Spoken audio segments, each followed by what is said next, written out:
નમસ્કાર મિત્રો, 21 એડ્યુહબ યુટ્યુબ ચેનલમાં આપનું ફરી એકવાર સ્વાગત છે. ટાટ પરીક્ષાના અભ્યાસક્રમ અંતર્ગત વૈયક્તિક ભિન્નતાઓ એક અગત્યનો મુદ્દો છે. તો આજે આપણે એ વિષય વિશે વિગતે વાત કરવાના છીએ.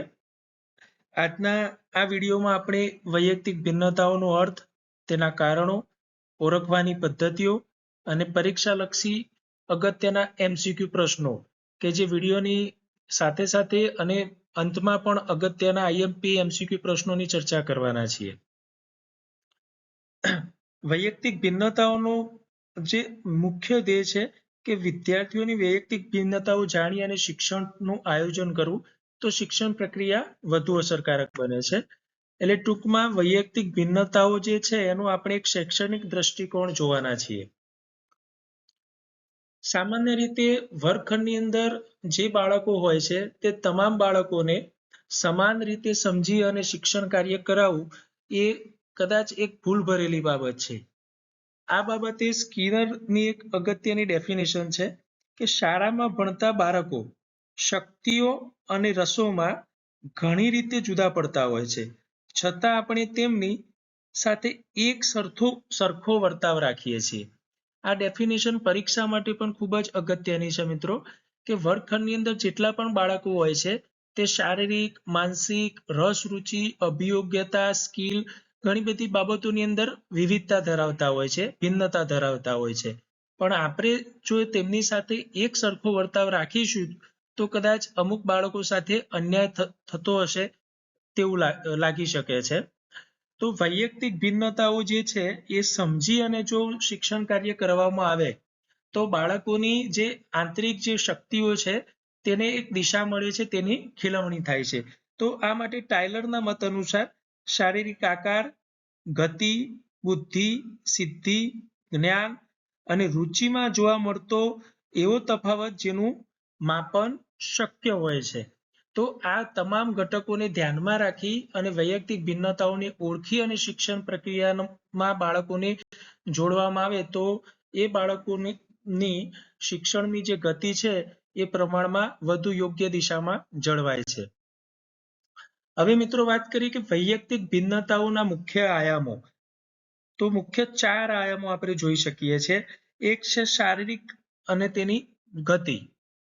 તો વિદ્યાર્થીઓની કદ, ઊંચાઈ, વજન અને શારીરિક પરિપક્વતા એ વૈયક્તિક ભિન્નતાઓ માટેનો એક આધાર છે. તે ઉપરાંત કાર્ય કરવાની ઝડપ અને તેની ગતિ પ્રેરક જે કૌશલ્યો છે, તો આ પણ દરેક વિદ્યાર્થી વાઇઝ કે વ્યક્તિ વાઇઝ અલગ અલગ હોય છે. તો તે પણ એક અગત્યનો મુખ્ય આયામ બને છે. તે સિવાય છે માનસિક અને શીખવાની ક્રિયા. તો મોટાભાગે વિદ્યાર્થીઓની અથવા સામાન્ય રીતે બુદ્ધિઆંક 90 થી 120 ની વચ્ચેનો હોય છે, જે વિવિધતાના એક ભાગરૂપે છે. વિદ્યાર્થીઓની વિચારસરણી અને ગ્રહણશીલતામાં પણ તફાવત જોવા મળે છે. તો આ પણ એક વૈયક્તિક ભિન્નતા છે. ઘણા વિદ્યાર્થીઓ એક જ વારમાં મુદ્દો સમજાવવામાં આવે અને સમજી લેતા હોય છે, જ્યારે ઘણા વિદ્યાર્થીઓને 2-3 વાર એ મુદ્દાને સમજાવવામાં આવે છતાં પણ એ સારી રીતે સમજી નથી શકતા. એટલે કે તેમની વિચારવાની ક્ષમતા અને ગ્રહણશીલતામાં એક તફાવત જોવા મળે છે. ત્યારબાદ છે વ્યક્તિત્વ અને ચારિત્ર. એટલે ઘણા વિદ્યાર્થીઓનું વ્યક્તિત્વ અંતર્મુખી હોય છે, એટલે કે શરમાળ પ્રકૃતિનું હોય છે, જે અન્ય સાથે બહુ ઝડપથી હળીમળી નથી શકતા તે પ્રકારનું હોય છે. અને બીજું છે બહિર્મુખી વ્યક્તિત્વ. એટલે વિદ્યાર્થીઓ ઝડપથી અન્યો સાથે વાતચીત કરી શકે છે, ઝડપથી કોઈ પણ વાતાવરણમાં અનુકૂલન સાધી શકે છે. તો આ પ્રકારનું વ્યક્તિત્વના આધારે પણ વૈયક્તિક ભિન્નતાઓ જોવા મળે છે. અમુક પ્રકારની વિશિષ્ટ શક્તિઓ અને રુચિ, એટલે સંગીત છે, ચિત્રકલા, રમતગમત, અમુક અન્ય પ્રકારની જે સ્કિલ છે, તો આ બાબતોમાં પણ વૈયક્તિક ભિન્નતાઓ જોવા મળે છે. એટલે વ્યક્તિત્વ અને ચારિત્ર પણ વૈયક્તિક ભિન્નતાઓ માટેનો એક આયામ છે. અને ચોથું છે સાંવેગિક અને સ્વભાવગત. એટલે કે અમુક વિદ્યાર્થીઓ લાગણીશીલ વધુ હોય છે, ભાવનાત્મક હોય છે, તો અમુક વિદ્યાર્થીઓ ઝડપથી ક્રોધ કરી દેતા હોય છે. તો લાગણીશીલતા, ક્રોધ, ઉદારતા, તો આ બધા જે ઘટકો જે છે, સાથે સાથે ઉગ્ર કે નરમ સ્વભાવ, તો આ બધા તેમના સાંવેગિક અને સ્વભાવગત બાબતો છે. તો વૈયક્તિક ભિન્નતાઓ માટે શારીરિક ગતની બાબત છે, માનસિક અને શીખવાની જે ક્રિયા છે, વ્યક્તિત્વ અને ચારિત્ર, અને ચોથો આયામ છે સાંવેગિક સ્વભાવગત. તો આ 4 આયામો છે, વૈયક્તિક ભિન્નતાઓના આયામો છે. તો આમાંથી પણ આપણને કોઈ પ્રશ્ન પૂછી શકાય છે. ભિન્નતાના મૂળ કારણોની વાત કરીએ આપણે. મૂળ કારણો તો એક વારસાગત જે પ્રકૃતિસભર જૈવિક પરિબળોના કારણ છે, અને બીજું છે વાતાવરણસભર એટલે પર્યાવરણીય અને સામાજિક જે પરિબળો વાતાવરણ અંતર્ગત છે. તો આ બે મુખ્ય કારણો વૈયક્તિક ભિન્નતાઓ માટે જવાબદાર છે. હવે તેમાં વાત કરીએ કે વારસાગત જે ભિન્નતાના કારણોમાં એક આવે છે વંશાનુક્રમ, એટલે કે માતા પિતા તરફથી બાળકોને શારીરિક અને માનસિક ગુણો જે વારસામાં મળતા હોય છે, તો તેના કારણે પણ એમનામાં એ વૈયક્તિક ભિન્નતા જોવા મળે છે. એ જ રીતે છે જાતીય ભેદ, તેમની ઉંમર પરિપક્વતા અને પ્રજાતિગત હોય છે. વાતાવરણની દ્રષ્ટિએ આપણે વાત કરીએ તો તેમનું જે ભૌતિક અને સાંસ્કૃતિક આબોહવાકીય વાતાવરણ હોય છે, એટલે બાળક જે વાતાવરણમાં તેનો ઉછેર થાય છે એ પણ એમાં જવાબદાર બને છે. સાથે શિક્ષણ, એટલે કે શિક્ષિત વ્યક્તિ હોય તો તે શ્રેષ્ઠ વ્યવહાર કરી શકે છે. તેની વિચારવાની ક્ષમતા જે છે તે વધુ ઊંડાણપૂર્વકની અને યોગ્ય દિશામાં હોય છે. તો શિક્ષણનું જે વાતાવરણ છે એ પણ વૈયક્તિક ભિન્નતા માટે એક જવાબદાર બને છે. અને આર્થિક સ્થિતિ, તો ઘણીવાર ગરીબી અથવા તો વધુ પડતી સંપન્ન જે પ્રકારની વ્યક્તિત્વ ધરાવતા લોકો હોય છે, સંપન્ન આર્થિક સગવડતા વાળા વ્યક્તિ હોય છે, તો તેમની અંદર પણ એક તફાવત જોવા મળતો હોય છે. પ્રકૃતિ ઉછેરમાં જે શિક્ષકના પ્રભાવમાં ક્યાં જોવા મળે છે, તો વંશાનુક્રમ આધારિતની આપણે વાત કરી કે તેમના શારીરિક આકાર અને દેખાવ, મૂળભૂત બુદ્ધિ ક્ષમતા અને સ્વભાવગત લક્ષણો જે છે એ વંશાનુક્રમ અંતર્ગત આવતા હોય છે.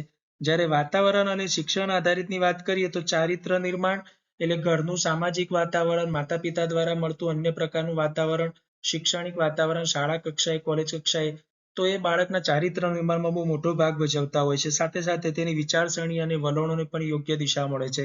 તેની જ્ઞાન લબ્ધિ અને કૌશલ્યોને તેમજ સાંવેગિક તુલના. અને આ બાબતે ગેરિસન નામના જે મનોવૈજ્ઞાનિક છે કહે છે કે વાતાવરણની ઉત્તેજના અને પ્રેરણા બાળકના વિકાસમાં નિર્ણાયક ભેદ સર્જે છે.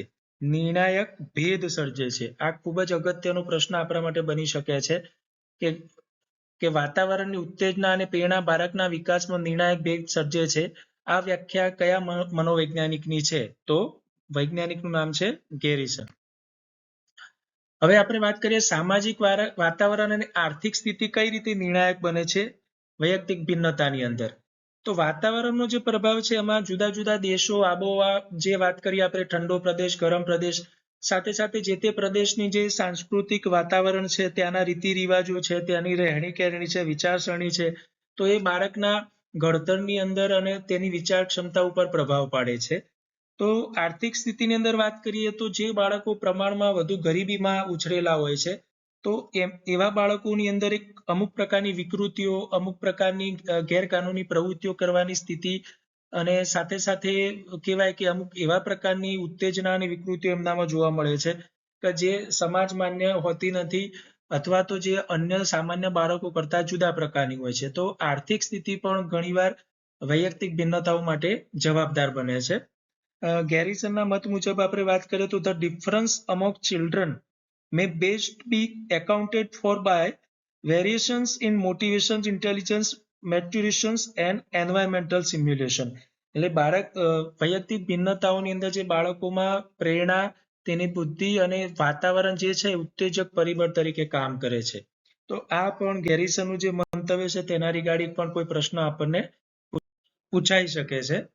હવે મિત્રો વાત કરીએ આપણે ભિન્નતાઓ પારખવાની વિવિધ વૈજ્ઞાનિક પદ્ધતિઓ. તો એક છે બુદ્ધિ કસોટી, એટલે બુદ્ધિ સ્તરના આધારે વિદ્યાર્થીઓનું વર્ગીકરણ કે વૈયક્તિક ભિન્નતાઓનું વર્ગીકરણ કરી શકાય છે. જ્ઞાનલબ્ધિ કસોટીઓની વાત છે. ત્યારબાદ વ્યક્તિત્વ માપન કસોટી છે, એટલે કે અંતર્મુખી વ્યક્તિત્વ છે કે બહિર્મુખી વ્યક્તિત્વ છે તેની વાત છે. વ્યક્તિ ઇતિહાસ પદ્ધતિ છે, એટલે કે પરિવાર, મિત્ર વર્તુળ કે સગા સંબંધીઓ જોડેથી માહિતી મેળવી અને તેના ઇતિહાસને જાણી અને તેની ભિન્નતાના અનુરૂપ તેને શૈક્ષણિક કાર્ય કરાવવું. ફોર એક્ઝામ્પલ, તારે જમીન પર જે હીરો છે તે પોતાના જે વિદ્યાર્થી છે તેના પરિવાર સાથે મુલાકાત લઈ અને તેના ઇતિહાસ વિશે જાણી અને તે અનુરૂપ શિક્ષણ વ્યવસ્થાનું આયોજન કરે છે. તે ઉપરાંત છે સંવેગ માપનની જે પદ્ધતિ છે તેના દ્વારા પણ શૈક્ષણિક કાર્ય જે છે કરવું જોઈએ. વલણ માપદંડ છે, અભિયોગ્યતા કસોટી છે. તો આ વિવિધ પ્રકારની જે વૈજ્ઞાનિક પદ્ધતિઓ છે તેના દ્વારા વિદ્યાર્થીઓનું ભિન્નતાઓની ઓળખી અને શૈક્ષણિક પ્રક્રિયાઓનું આયોજન કરવું જોઈએ. ત્યારબાદ છે મિત્રો શૈક્ષણિક ફલિતાર્થ. તો વિદ્યાર્થીઓનું વર્ગીકરણ અને તેમનું વ્યક્તિગત શિક્ષણ અંતર્ગત આપણે વાત કરીએ તો પરંપરાગત પ્રણાલીની અંદર એક જ સમૂહમાં બધા વિદ્યાર્થીઓને એક સાથે શિક્ષણ આપવાની વાત હોય તો વ્યક્તિગત શક્તિઓની ત્યાં અવગણના થાય છે. એટલે વિદ્યાર્થીઓની અંદર જે અલગ પ્રકારની રસ, રુચિ, વલણ કે અલગ પ્રકારની જે સ્કિલ રહેલી છે તેની ઓળખ કરી અને તે દિશામાં શિક્ષણ કાર્ય અલગ થતું નથી, પરંતુ સમાન રીતે બધા માટે હોય છે. જ્યારે આધુનિક કેળવણીની અંદર આપણે વાત કરીએ અને ખાસ કરીને આપણે NEP 2020 અંતર્ગત પણ વિદ્યાર્થીઓની અંદર રહેલી સ્કિલને ઓળખી અને તે દિશામાં તેને વ્યક્તિગત ગતિમતિ અનુસાર વિકાસ થઈ શકે તે માટેની પ્રક્રિયા છે. અમેરિકા જેવા દેશોમાં તો અગાઉથી જ બૌદ્ધિક કક્ષા અનુસાર વિદ્યાર્થીઓનું વર્ગીકરણ કરી અને તે રીતે શૈક્ષણિક કાર્ય થતું હોય છે. આદર્શ વર્ગખંડની રૂપરેખા આપણે વાત કરીએ તો વર્ગમાં મર્યાદિત સંખ્યાની વાત કરી છે 20 થી 25. એટલે વર્ગમાં જેટલી સંખ્યા ઓછી હશે તેટલું શિક્ષક દ્વારા વ્યક્તિગત ભિન્નતાની ઓળખ અને તે મુજબનું શિક્ષણ કાર્ય કરવા માટેનું અનુકૂળ વાતાવરણ મળી રહેશે. વિરામ સમયનું આયોજન કરી અને પ્રમાણમાં નિર્ભર કે અશક્ત જે બાળકો છે તેમના માટે એક અલગ પ્રકારની વ્યવસ્થા કરવાની વાત છે. ગૃહ કાર્યનું આયોજન તો જે તીવ્ર બુદ્ધિવાળા બાળકો છે ઝડપથી ગૃહ કાર્ય કરી શકે છે, જ્યારે જે મંદ બુદ્ધિવાળા બાળકો જે છે પ્રમાણમાં ધીમી ગતિએ ગૃહ કાર્ય કરે છે. તો બાળકોની જે ગતિશક્તિ છે ગૃહ કાર્ય કરવાની તે મુજબ ગૃહ કાર્ય કરવાની વાત કરેલી છે. આગળની હરોળમાં બેઠક વ્યવસ્થા તો વર્ગની અંદર જે બાળકો છે તેમાંથી ઘણા બાળકો ઓછું સાંભળતા હોય, તેમને જોવામાં કોઈ આંખથી કોઈ તકલીફ હોય કે અન્ય કોઈ શારીરિક ક્ષતિ ધરાવતા હોય તો એ પ્રમાણે બેઠક વ્યવસ્થા કરવામાં આવે. તો વૈયક્તિક ભિન્નતાઓના ધ્યાનમાં રાખીને જો આ વ્યવસ્થા કરવામાં આવે તો બાળકોને યોગ્ય ફાયદો થાય છે. ટૂંકમાં આ પદ્ધતિઓનું અનુકૂલનની આપણે વાત કરીએ તો શિક્ષણ પદ્ધતિઓમાં વિવિધતા જરૂરી છે. એટલે કે તમામ બાળકોને કોઈ એક જ પદ્ધતિથી શિક્ષણ કાર્ય ન કરાવતા સ્વાધ્યાય પદ્ધતિ છે, ધીમી ગતિ અથવા મંદ ગતિ શીખતા બાળકો માટે અભિક્રમિત અધ્યયનનો ઉપયોગ કરવો. તો આવા પ્રકારની વિશિષ્ટ શિક્ષણ પદ્ધતિઓનો ઉપયોગ કરી અને શિક્ષણ કાર્ય કરવું વધુ યોગ્ય રહે છે. રસ અને વલણનો વિકાસ તો વિદ્યાર્થીઓની રસ રુચિ જાણી અને શૈક્ષણિક કાર્યનું આયોજન કરવું જરૂરી છે. બળજબરીપૂર્વક જે પરંપરાગત પદ્ધતિના મુજબ સમાન રીતે બધા બાળકોને એક જ પદ્ધતિથી શીખવવું એ કદાચ તેમના વિકાસને રૂંધવા બરાબર છે. શક્તિઓનો દુરુપયોગ તો વૈયક્તિક ભિન્નતાઓની જાણકારીથી સમય અને શક્તિનો વ્યય થતો અટકે છે અને શિક્ષણ વધુ અસરકારક બને છે. એટલે ટૂંકમાં અહીંયા વર્ગખંડની અંદર રહેલું દરેક બાળક અજોડ છે અને તેની લક્ષ્ય જે છે સમાનતા લાદવાનું નહીં પણ વિશિષ્ટતા ખીલવવાનું લક્ષ્ય શિક્ષકનું હોવું જોઈએ. હવે મિત્રો વાત કરીએ આપણે આ મુદ્દા અંતર્ગત અગત્યના પ્રશ્નોની વાત કરીએ. પ્રશ્ન 1 છે વૈયક્તિક ભિન્નતાઓમાં વ્યક્તિત્વના કોઈ પણ એવા પાસાનો સમાવેશ થાય છે કે જેનું માપન શક્ય બને છે. તો આ વ્યાખ્યા કયા મનોવૈજ્ઞાનિકે આપેલી છે? તો વૈયક્તિક ભિન્નતાઓમાં વ્યક્તિત્વના કોઈ પણ એવા પાસાનો સમાવેશ થાય છે. તો આ વ્યાખ્યા આપણને BF સ્કિનર નામના મનોવૈજ્ઞાનિકે આપેલી છે. એટલે સાચો જવાબ થશે વિકલ્પ B. પ્રશ્ન 2 છે ટાઈલર નામના મનોવૈજ્ઞાનિકની વાત છે કે વ્યક્તિ વચ્ચે પ્રવર્તી અસમાનતા કેવી ઘટના છે? તો તેમના મત મુજબ આ સાર્વત્રિક ઘટના છે, એટલે કે તમામ વ્યક્તિઓની અંદર અસમાનતા રહેલી છે તેની બાબત છે. પ્રશ્ન નંબર 3 છે મોટાભાગના વ્યક્તિઓનો બુદ્ધિઆંક એટલે કે ઇન્ટેલિજન્ટ ક્વેશ્ચન સામાન્ય રીતે કઈ શ્રેણીમાં જોવા મળે છે? તો આપણે વાત કરી મિત્રો 90 થી 120 વચ્ચે જોવા મળે છે. પ્રશ્ન નંબર 4 છે આપણા બધાના જીવનનો પ્રારંભ એક સરખી રીતે થાય છે, પરંતુ જેમ જેમ આપણે મોટા થઈએ છીએ તેમ તેમ તફાવતો પડે છે. આનું કારણ આપણા બધાના વ્યક્તિગત વારસો જુદો હોય છે. આ વિધાન કયા મનોવૈજ્ઞાનિકનું છે? આ ખૂબ અગત્યનો પ્રશ્ન છે મિત્રો. તો આ વિધાન જે છે એક મન નામના મનોવૈજ્ઞાનિકનું છે. મન નામના મનોવૈજ્ઞાનિક. પ્રશ્ન નંબર 5 છે નીચેનામાંથી કયું પરિબળ વૈયક્તિક ભિન્નતાઓ સર્જવામાં વાતાવરણનો ભાગ નથી? ધ્યાન રાખજો મિત્રો, ભાગ નથી કીધેલું છે. તો તેના જે ઓપ્શન છે, ઓપ્શન એ છે ભૌતિક અને ભૌગોલિક પરિસ્થિતિ, સામાજિક ઉછેર અને રહેણીકરણી, માતા પિતા તરફથી મળતા શારીરિક લક્ષણો, સાંસ્કૃતિક અને ધાર્મિક અસરો. તો અહીંયા મિત્રો જો સાચો જવાબ થશે આપણો C, કારણ કે અહીંયા વાત કરી છે વાતાવરણ અને અહીંયા વાત કરી છે શારીરિક લક્ષણો. તો શારીરિક લક્ષણો આપણને માતા પિતા તરફથી વારસામાં મળે છે, વાતાવરણથી મળતા નથી. પ્રશ્ન નંબર 6 છે ગેરિસનના મંતવ્ય મુજબ બાળકોમાં જોવા મળતી વૈયક્તિક ભિન્નતાઓ માટે મુખ્યત્વે કયા કારણો જવાબદાર છે? તો આ પ્રશ્નનો જવાબ જે છે બી છે. પ્રેરણા, બુદ્ધિ, પરિપક્વતા તથા પર્યાવરણની ઉત્તેજના, એટલે આ 4 ઘટકો બાળકોમાં જોવા મળતી વૈયક્તિક ભિન્નતાઓ માટેના મુખ્ય કારણો જવાબદાર છે. તો આ પ્રશ્ન પણ પરીક્ષા માટે એટલો જ અગત્યનો છે. પ્રશ્ન નંબર 7 છે, જુદી જુદી વ્યક્તિઓની મુલાકાત લઈને, એટલે કે પરિવારજનો, મિત્ર વર્તુળ, સ્વાધ્યાય વચ્ચે વ્યક્તિ વિશે માહિતી એકત્ર કરી વૈયક્તિક ભિન્નતાઓ તારવવાની પદ્ધતિને શું કહે છે? તો આની વાત કરી મિત્રો અગાઉ પણ આપણે કે વ્યક્તિ ઇતિહાસ પદ્ધતિ, આપણે જે તારે જમી કે મૂવીનું જે ઉદાહરણ આપ્યું તે આ જ પ્રશ્ન છે. પ્રશ્ન 8 છે, વ્યક્તિમાં રહેલી આંતરિક શક્તિ, તેની સંગીત કે ચિત્રકલા જેવી વિશિષ્ટ શક્તિઓનું માપન કઈ કસોટી દ્વારા કરવામાં આવે છે? તો અભિયોગ્યતા કસોટી દ્વારા વ્યક્તિમાં રહેલી કોઈ પણ વિશિષ્ટ શક્તિઓનું માપન થઈ શકે છે. પ્રશ્ન નંબર 9 છે, વૈયક્તિક ભિન્નતાઓના શૈક્ષણિક ફલિતાર્થ સંદર્ભે સમરૂપ સમૂહ એટલે શું? સમરૂપ સમૂહ એટલે કે કેવા પ્રકારનું હોઈ શકે? તો બધા જ વિદ્યાર્થીઓને એક જ વર્ગખંડમાં બેસાડવા, વિદ્યાર્થીઓને તેમની બૌદ્ધિક કક્ષા કે જ્ઞાનલબ્ધિ અનુસાર સમાન જૂથોમાં વહેંચવા. તો અહીંયા સાચો જવાબ કયો થશે મિત્રો? બી થશે કે સમરૂપ સમૂહ એટલે કે બૌદ્ધિક કક્ષા અને જ્ઞાનલબ્ધિ અનુસાર અલગ અલગ પ્રકારના જૂથ વહેંચવાની વાત છે. પ્રશ્ન નંબર 10 છે, સ્કિનરના મત મુજબ જે બાળકો નિર્ભર અથવા અપૂરતું પોષણ મેળવનાર હોય તેમના માટે શિક્ષણના આયોજનમાં કઈ બાબતનું ધ્યાન રાખવું જોઈએ? તો તેમના માટે વિરામ સમયનું યોગ્ય આયોજન કરવું જોઈએ, જેથી તેમને અલગથી પણ કચાશ રહેલા મુદ્દાઓની સમજ આપી શકાય છે. તો આ જે અગત્યના પ્રશ્નો છે જે પરીક્ષા માટે ખૂબ જ ઉપયોગી છે. તમને ફરી એકવાર આ પ્રશ્નો વિશે રિવાઇઝ કરી લેશો.